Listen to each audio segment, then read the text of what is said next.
बात है। एक जंगल के किनारे एक खूबसूरत गांव था। गांव के चारों ओर काफी हरियाली थी और गांव के सभी लोग बहुत खुश रहते थे। उस गांव के पास बने जंगल में भयानक जानवर रहा करते थे, इसलिए गांव के चारों तरफ चार दीवारी बनवा दी गई थी। एक बार गांव में बसंत पंचमी का मेला लगा हुआ था। सभी लोग खुश थे और तरह तरह की खरीदारी कर रहे थे कि अचानक जंगल की तरफ से एक बड़ी ही खूबसूरत औरत मेले में आई। वह चुपचाप मेले में घूम रही थी, किसी से कोई बात नहीं कर रही थी। गांव का जो भी युवक उसको देखता था, वह उसकी सुंदरता पर मोहित होकर उससे विवाह करने की इच्छा करने लगता था। उसकी सुंदरता से सभी मोहित हो रहे थे, लेकिन वह औरत किसी की तरफ भी नहीं देख रही थी। कुछ देर मेले में घूमने के बाद वह चुपचाप जंगल की तरफ वापस चली गई और देखते ही देखते जंगल में गायब हो गई। इस तरह वह गांव में कभी-कभी आती और अपने आप ही जंगल में गुम हो जाती। कमाल की बात यह थी कि वह जब भी आती, गांव का कोई ना कोई जवान व्यक्ति गांव से गायब हो जाता, लेकिन कोई भी उस पर शक नहीं करता, क्योंकि सभी जानते थे कि जंगल में खतरनाक जानवर रहते हैं। इसलिए उनको लगता कि हो सकता है कि कोई जानवर गांव के लोगों को उठाकर ले गया हो। 10-15 दिन में एक बार वह गांव में जरूर दिखती, पर बीच में कभी नजर नहीं आती और उसके जाने के बाद गांव के युवक उसकी एक झलक देखने के लिए परेशान रहते। एक दिन वह काफी दिनों तक गांव नहीं आई। गांव के युवक उसका इंतजार करते करते थक गए। अचानक गांव में महामारी फैल गई। सभी लोग महामारी से मरने लगे। उसी समय अचानक जंगल से वह खूबसूरत औरत फिर गांव आई और गांव वालों की सेवा करने लगी। गांव में रहने वाला एक युवक उसकी सुंदरता पर इतना ज्यादा मोहित हो गया कि उसने निश्चय कर लिया कि वह इस औरत से शादी जरूर करेगा। और जब वह वापस जंगल की तरफ जाने लगी, तो वह युवक भी बिना कुछ बोले उसके पीछे पीछे चल दिया। युवक को अपने पीछे आते देखकर पहली बार वह युवती बोली, तुम मेरे पीछे क्यों आ रहे हो? अपना भला चाहते हो तो तुरंत यहां से चले जाओ। गांव में तुम सुरक्षित हो। जंगल में एक भयानक नरभक्षी चीता है।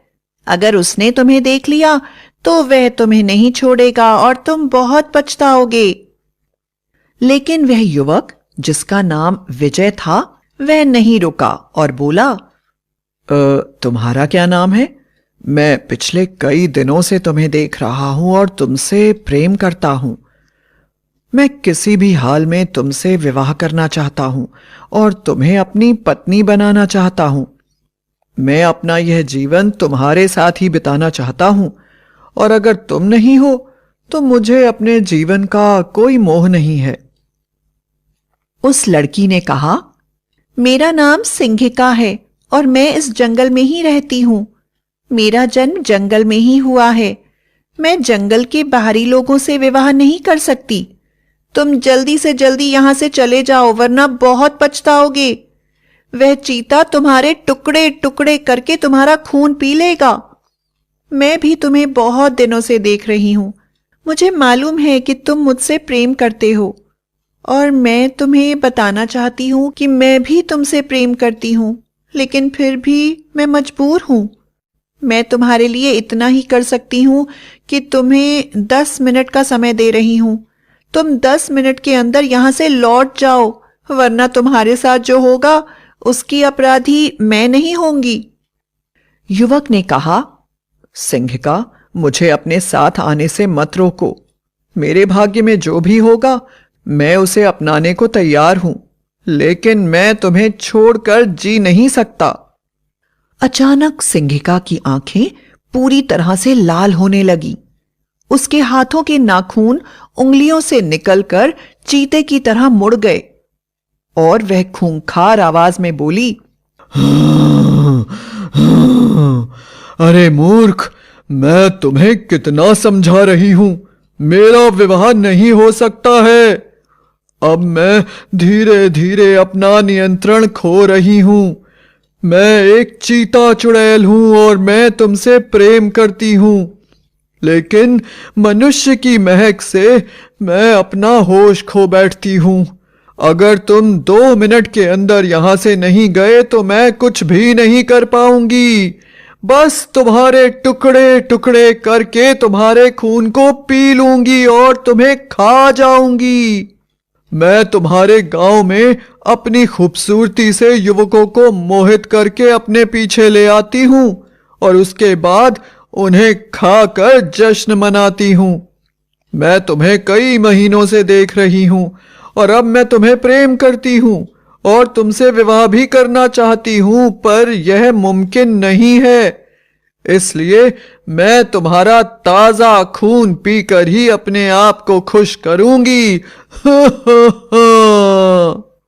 यह कहते कहते उसके हाथ पैर और शरीर धीरे धीरे पूरी तरह से बदलने लगे और वह चीते में परिवर्तित होने लगी। यह देखकर विजय पूरी तरह से डर गया और भागने लगा। डर से वह इतनी तेज भाग रहा था कि उसने यह भी नहीं देखा कि सामने एक बड़ी नदी थी जो कि तूफानी गति से बह रही थी। वह जोर से नदी में गिर गया और उसके बाद बहता हुआ दूर तक चला गया। उसने देखा कि नदी के किनारे एक बड़ा सा चीता गुर्राते हुए अपने होठों पर जीभ फेरते हुए उसकी तरफ लगातार देख रहा है। आखिर किसी तरह बचकर वह अपने गांव पहुंचा और उसने यह सारी बात गांव वालों को बताई, पर किसी ने भी उसकी बातों पर विश्वास नहीं किया और सब कहने लगे, लगता है उस लड़की ने तुमसे शादी से इनकार कर दिया, इसलिए तुम उसे बदनाम करने के लिए इस तरह की बातें फैला रहे हो। और सब उसका मजाक उड़ाने लगे। लेकिन विजय उस दिन से बहुत सहम गया और ज्यादातर घर के अंदर ही रहने लगा। अचानक एक दिन उसके गांव के दोस्त ने उसे आकर खबर दी, जंगल से वह युवती फिर गांव में आई है और गांव वालों से तेरा पता पूछ रही है। यह बात सुनकर वह डर से थरथर कांपने लगा। कुछ ही देर के बाद उसके दरवाजे पर जोर से दरवाजा खटखटाने की आवाज आने लगी। विजय ने खिड़की से देखा तो वह जंगल वाली युवती दरवाजा खटखटा रही थी। विजय के दोस्त ने दरवाजा खोल दिया। युवती विजय की तरफ देखते हुए बोली, मैंने आपका बहुत इंतजार किया, लेकिन आप वापस लौटकर नहीं आए, इसलिए मुझे ही आना पड़ा। मैं पूरे गांव के सामने यह कहना चाहती हूं कि मैं आपसे विवाह करना चाहती हूं और आपकी पत्नी बनकर बाकी जीवन बिताना चाहती हूं। विजय ने हाथ जोड़कर कहा, मैं विवाह नहीं करना चाहता। लेकिन गांव वालों ने समझा कि पहले युवती ने इनकार कर दिया था, इसलिए विजय क्रोध में विवाह करने के लिए मना कर रहा है। उन्होंने जबरदस्ती उस युवती के साथ विजय का विवाह कर दिया। अब वह युवती विजय के घर में उसकी पत्नी बनकर रहने लगी। रोज रात में वह चीता चुड़ैल बनकर गांव वालों को विजय के घर में घसीट लाती और फिर घर के पीछे बैठकर पूरा दिन उनका मांस खाती रहती। विजय के घर के पीछे गांव वालों के कपड़ों और चप्पलों का ढेर लग गया था।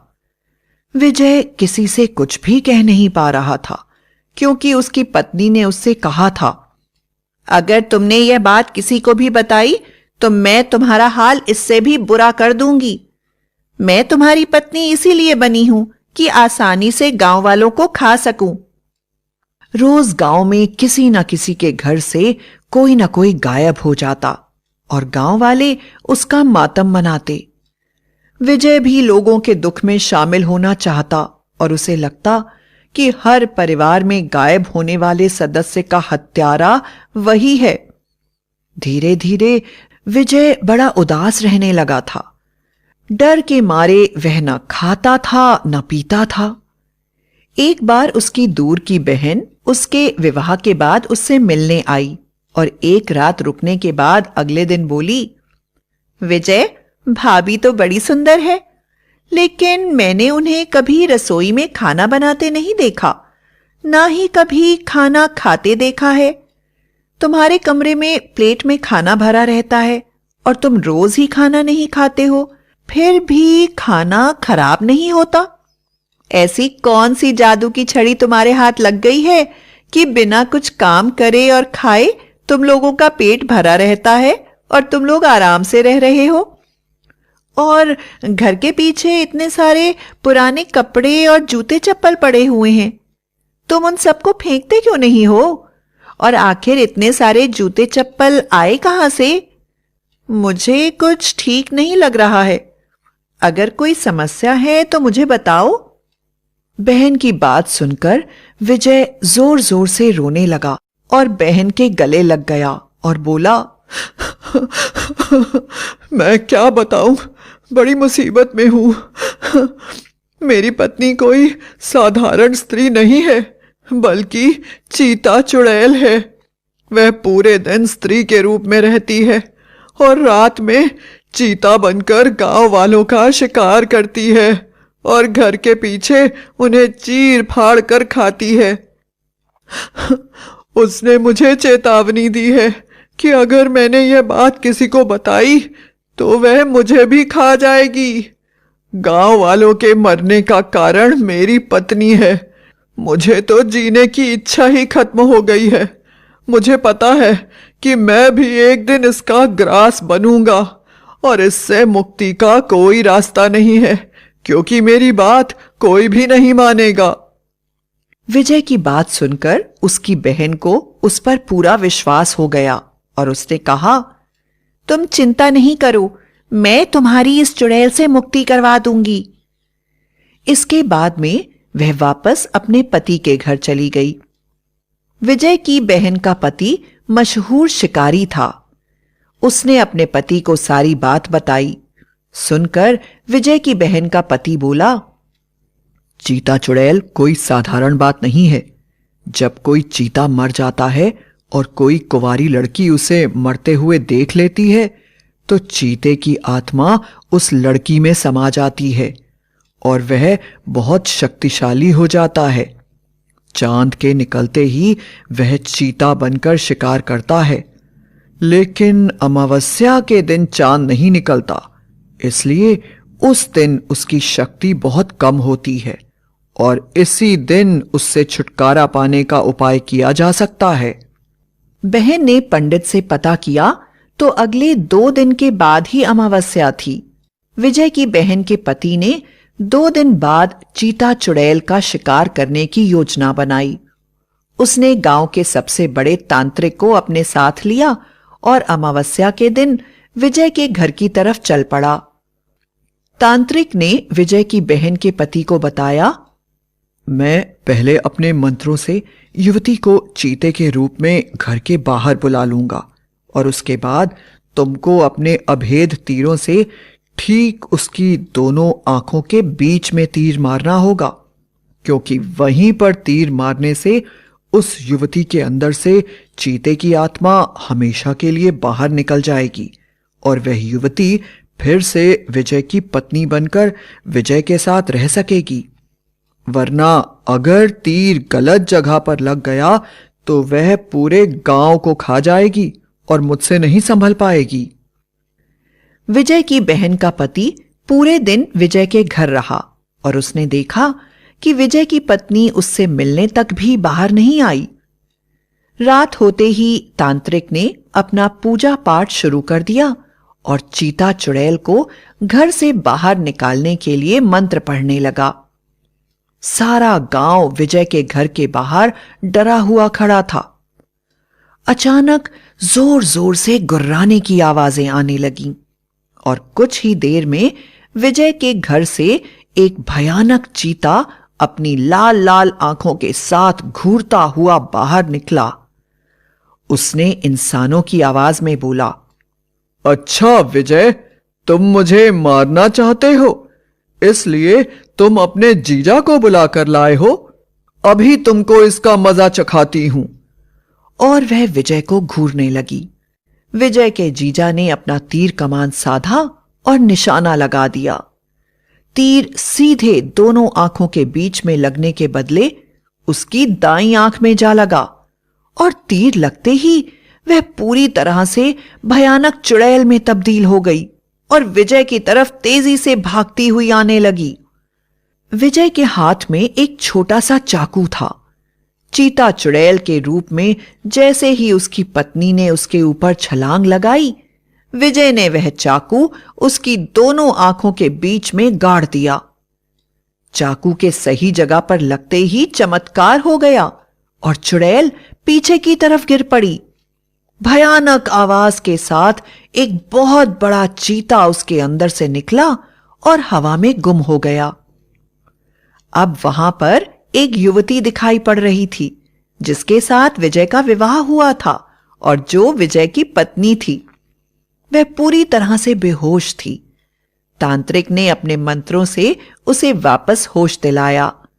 होश में आते ही वह अपने आप को वहां देखकर हैरान हो गई और बोली, मैं वीरेन गांव के मुखिया की बेटी सुमति हूं।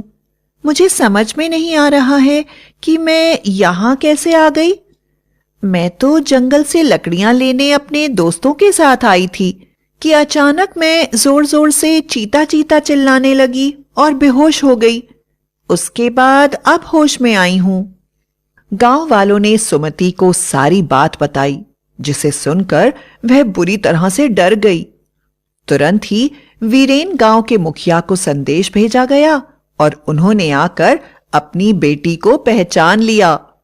जब उन्हें पूरी कहानी सुनाई गई तो वह गांव वालों के लिए बड़े ही आभारी हुए और उन्होंने विजय का विवाह दोबारा धूमधाम से सुमति के साथ करा दिया और उसके बाद कभी चीता चुड़ैल ने विजय के परिवार को या गांव को परेशान नहीं करा और सब लोग खुशी खुशी रहने लगे।